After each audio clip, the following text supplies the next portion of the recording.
Well, you guys asked for it. Here's my hands-on impressions of Civilization 7 VR, which I've been playing for a couple of days, and I went in completely blind to see if A, I could learn the game, because even though turn-based games aren't really my favourite genre, I do want to enjoy this style of game, and B, it's clear that this is a big deal collaboration for Meta and this IP, and from the trailers, it honestly looks beautiful. So after I had made up my mind on what I want to say about the game today, I decided to check out a video or two online about Civilization 7, and I get the feeling even fans of Civilization aren't particularly happy with this new version of the game, which is a bit surprising, especially knowing that it's been ported to VR. But anyway, for me, unfortunately, even after 3 or 4 hours of playing, I'm still just not sold on it and the way it's presented on the Meta Quest. And now I'm going to tell you the reasons. Firstly, something just isn't clicking for me and this style of game for VR. Don't get me wrong, it looks nice, the music's good, and the opening cinematic was really cool, even though it was just on a flat screen. The more I spent time playing this, I just don't know what playing this on a mobile VR device actually accomplishes versus playing it on a flat screen. And aside from some performance issues, which I'll get to in a minute, you have to always play the game on a circular table, which is fine, and the more your city grows, it does look pretty cool in VR. But I never felt I was far enough away from the table to see what exactly is going on right in front of me. And when you do zoom out, the trade-off is you lose all the cool character models and they are replaced with moving icons like shields and swords. And then the game has gone from looking quite nice when you're zoomed in to something that looks a little bit basic when you're zoomed out. And aside from other players and historical characters you meet in the game, which will be around your table, which do look nice, I just don't know what VR adds to a game like Civilization, apart from putting you in a virtual environment or your own environment with mixed reality, which in itself is really cool. But even with my limited time, it's clear that this is a game meant to be played for hours and hours. And as I'm sure most of you know, the Quest's battery life is around 2 hours. And that's without using mixed reality, because if you do turn on mixed reality, it sucks your headset dry even quicker, which meant after about 70 minutes, I was already reaching for my Bobo batteries to extend my playtime. Then there's the menu system. Again, I think everything looks pretty, but I find it almost gets in the way of itself, and it regularly tells you to press X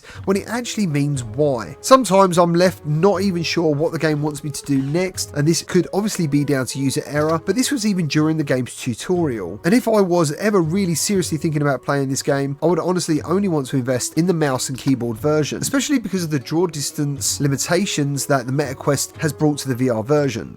When you look at this game on a flat screen, it looks like you can really zoom out very far and you don't lose any of the detail of what's going on the map. But as I said earlier, if you try and zoom out on the Meta Quest, 1, you don't get to see much of the map, and 2, it's extremely simplified. Experiencing this was nice though, but I could never see myself sitting down in VR for hours on end, always looking down because you can't ever have the map out in front of you, and constantly swapping Bobo batteries. On top of this, I did have some technical issues, and I feel like these have come all too soon, especially after what I witnessed in Wanderer Fragments of Fate. Both of these games look good, but they also both suffer with some serious frame stutters from time to time, and these are actually made worse when you use the mixed reality mode. And even though this does happen, I actually believe mixed reality is the best way to play this. And I also had some complete blackouts during my gameplay, which I eventually got out of just by pressing lots of random buttons. When I look back at the trailer, it does now feel a little bit disingenuous because the camera looks quite far away, letting you see exactly what's going on, and everything looks detailed. But for me, in the Quest, when I zoom out of this game, it just gets visibly boring, and I can't actually see what my friends or foes are doing on the board without constantly sweeping around the map. I wanted to see the battles, and unless you're zoomed in, you don't really see anything. And I can't review the game itself, I'm simply not experienced enough with the series. But as the VR version goes, for a game that looks absolutely stunning on a flat screen, when you add up all the limitations of a game like this being ported to Quest in both rendering terms, the length of time needed to play a game like this, and as I said, I found all the windows and menus and hints a little bit annoying to navigate, plus the technical issues,